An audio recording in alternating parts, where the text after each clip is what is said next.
មីងឲ្យមីងរកអ្នកណាយុវជនឲ្យខ្ញុំចង់សួរអំពីនរណាម្នាក់តើមានក្មេងស្រីម្នាក់ឈ្មោះសិនហ្វីស៊ីរស់នៅទីនេះទេ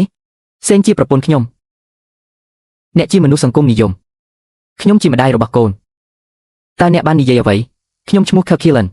សិនកុងអានគឺជាឪពុករបស់គាត់អាសយដ្ឋាននេះត្រូវបានផ្ដល់ឲ្យខ្ញុំដោយសម្ងាត់ដោយមិត្តរួមថ្នាក់ការពីកុមារភាពរបស់គាត់ម្នាក់វាមិនអាចទៅរួចទេដែលខ្ញុំនិងស៊ីសៀបានរៀបការអស់រយៈពេល6ឆ្នាំហើយគាត់បន្តនិយាយថាគាត់ជាក្មេងកំព្រាគាត់គិតថាយើងក្រីក្របន្ទាប់ពីបញ្ចប់ការសិក្សាពីសាកលវិទ្យាល័យគាត់មិនដែលត្រឡប់ទៅផ្ទះវិញទេ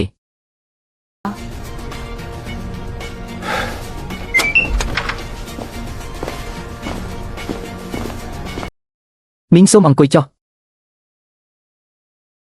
ខ្ញុំត្រូវសួរអំពីរឿងនេះដោយផ្ទាល់មានរឿងអ្វីជាមួយប្តីខ្ញុំ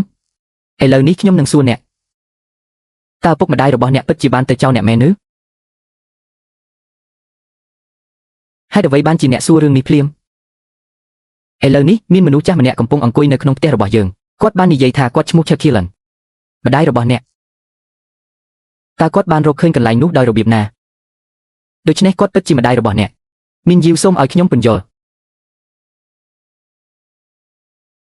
វាមានរយៈពេល6ឆ្នាំហើយខ្ញុំទៅជាមួយអ្នកដើម្បីបោះភ្នូរឪពុកម្ដាយរបស់យើងជារៀងរាល់ឆ្នាំគ្មាននរណាម្នាក់នៅក្នុងភ្នូរតតែសោះខ្ញុំមិនមានបំណងកុហកអ្នកទេអ្នកមិនគ្រាន់តែបញ្ឆោតខ្ញុំទេអ្នកបានធ្វើវានៅចំពោះមុខមនុស្សគ្រប់គ្នាពួកគេបានពិពណ៌នាអំពីមនុស្សចាស់2នាក់ដែលនៅរស់ថាបានស្លាប់ទៅហើយខ្ញុំនឹងត្រឡប់មកវិញភ្លាមកន្លះម៉ោងខ្ញុំកំពុងរងចាំអ្នកនៅផ្ទះមីងឲ្យមីងមកពីណា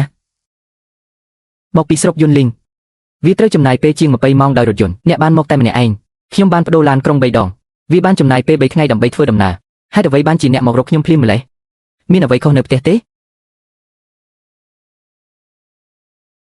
ឪពុករបស់គាត់បានរងរបួសខួរក្បាលភ្លាមហើយបានសម្រាប់ព្យាបាលនៅមន្ទីរពេទ្យរយៈពេល5ថ្ងៃហើយគ្រូពេទ្យបាននិយាយថាប្រសិនបើពួកគេមិនធ្វើការវះកាត់ឆាប់នេះទេគាត់ប្រហែលជាមិនភ្ញាក់ទេតែត្រូវការប្រាក់ប៉ុន្មានទៀតសម្រាប់ការវះកាត់គោក្របីនិងគ្រាប់ធេងជាតិពីគ្រួសារចំនួន80,000ត្រូវបានលក់ចេញនៅសល់60,000ទៀតខ្ញុំពិតជាគ្មានជំរឿសទេគាត់បានមករកគាត់ម្ដងទៀតដោយឥតខ្មាស់អៀនយុវជនឲ្យកុំយល់ច្រឡំអីខ្ញុំមិននៅទីនេះដើម្បីផ្គប់ចិត្តអ្នកទេដរាបណាវាអាចជួយសង្គ្រោះឪពុករបស់គាត់បានចាត់ទុកលុយនេះជាប្រាក់កម្ចីពីខ្ញុំចាប់ពីពេលនេះទៅខ្ញុំនឹងប្រមូលរបស់របរដែលអាចកែច្នៃឡើងវិញបានហើយធ្វើការងារចម្លែកសម្រាប់អ្នកដទៃខ្ញុំនឹងសងអ្នកវិញយឺតមីងឲ្យសូមឲ្យខ្ញុំប្រាប់លេខទូរស័ព្ទមន្ទីរពេទ្យសិនពេជ្ជបណ្ឌិតខ្ញុំជាកូនប្រសាររបស់សិនគួននារីវ័យក្មេងរូបនេះបានផ្ដល់កំណត់ឲ្យខ្ញុំនឹងផ្ទេរថ្លៃវះកាត់ទៅអ្នកភ្លាមរៀបចំការវះកាត់ភ្លាមកូនប្រសារ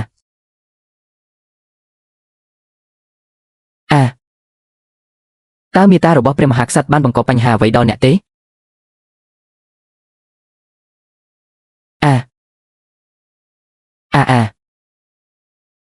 សុំទោសវាជាកំហុសរបស់ខ្ញុំដែលជាកូនស្រីដែលមិនគោរពក្រោកឡើងដេកត្រជាក់ហើយម៉ាក់មិនបន្ទោសអ្នកទេតើអ្នកធ្វើបានល្អនៅក្នុងទីក្រុងទេម៉ាក់និងប៉ារបស់អ្នកអាចទុកចិត្តបានគាត់បានបាត់ខ្លួនរយៈពេល3ថ្ងៃបាត់ស្បែកជើងសុទ្ធតែរហែកប៉ុន្តែរឿងដំបូងដែលគាត់និយាយទៅកាន់អ្នកមិនមែនថាគាត់តូចចិត្តដែលអ្នកមិនបានត្រឡប់មកផ្ទះវិញអស់រយៈពេល6ឆ្នាំនោះទេគាត់ខ្លាចបង្កបញ្ហាដល់អ្នកកាលខ្ញុំរៀនចប់ដំបូងអតីតមិត្តប្រុសរបស់ខ្ញុំដឹងថាគ្រួសារខ្ញុំក្រីក្រគាត់បានប្រមាថឪពុកម្ដាយរបស់ខ្ញុំនៅចំពោះមុខមិត្តរួមការងាររបស់ខ្ញុំដោយហៅពួកគេថាជាបន្ទប់បន្ទាប់មកខ្ញុំបានជួបអ្នកខ្ញុំខ្លាចគេមើលងាយខ្ញុំម្ដងទៀតពេលខ្ញុំកុហកហើយខ្ញុំមិនហ៊ានសារភាពវាម្ដងទៀតទេតើអ្នកខ្លាចខ្ញុំនឹងមើលងាយអ្នកដោយសារអ្នកក្រីក្រមែនទេខ្ញុំយល់ប៉ុន្តែអ្នកមិនគួរលះបង់សេចក្តីថ្លៃថ្នូររបស់ឪពុកម្ដាយអ្នកដើម្បីប្រយោជន៍ផ្ទាល់ខ្លួនរបស់អ្នកឡើយពួកគេមិនបានខ្វល់ថាអ្នកក្រីក្រទេតើអ្នកមានសិទ្ធិអ្វីទៅគិតថាពួកគេគួរឲ្យខ្មាស់អៀនខ្ញុំខុសហើយវាមិនមែនមានន័យថាខ្ញុំមិនចង់ត្រឡប់ទៅវិញអស់រយៈពេលជាច្រើនឆ្នាំមកនេះទេខ្ញុំខ្មាស់អៀនពេកមិនហ៊ានត្រឡប់ទៅវិញទេក្មេងល្ងងឲ្យទ្វារតែងតែបើកចំហសម្រាប់អ្នកមន្ទីរពេទ្យបានផ្ទៀងផ្ទាត់រឿងនេះរួចហើយខ្ញុំបានផ្ទេរប្រាក់ចំនួន100,000ជាមុនសិនការវះកាត់របស់ប៉ានឹងត្រូវបានរៀបចំភ្លាមមិនច្រើនប៉ុន្មានទេខ្ញុំមិនអាចមានអ្វីដែលនៅសល់បានទេការស្ដារនីតិសម្ភារវះកាត់ថ្នាំជាបន្តបន្ទាប់នឹងត្រូវចំណាយប្រាក់នេះមិនមែនជាប្រាក់កម្ចីសម្រាប់អ្នកទេវាជាអ្វីដែលកុមារគួរបង់ប៉ុន្តែអ្នកបានឲ្យលុយខ្ញុំច្រើនណាស់នៅក្នុងកិច្ចប្រជុំលើកដំបូងរបស់យើងម្ដាយខ្ញុំនឹងធ្វើការជាមួយគាត់ដើម្បីដោះស្រាយកំហុសដែលគាត់បានធ្វើ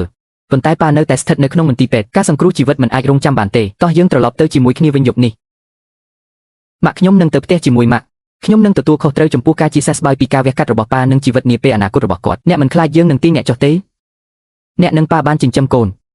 នោះហើយជារបៀបដែលខ្ញុំទទួលបានប្រពន្ធនេះមិនមែនជាបន្ទុកទេយើងជំពាក់មនុស្ស2នាក់នៅកតញ្ញូតាធម៌ ម៉ាក់បានចាក់ចេញយើងបានទៅយកប៉ាហើយនាំគាត់ទៅផ្ទះ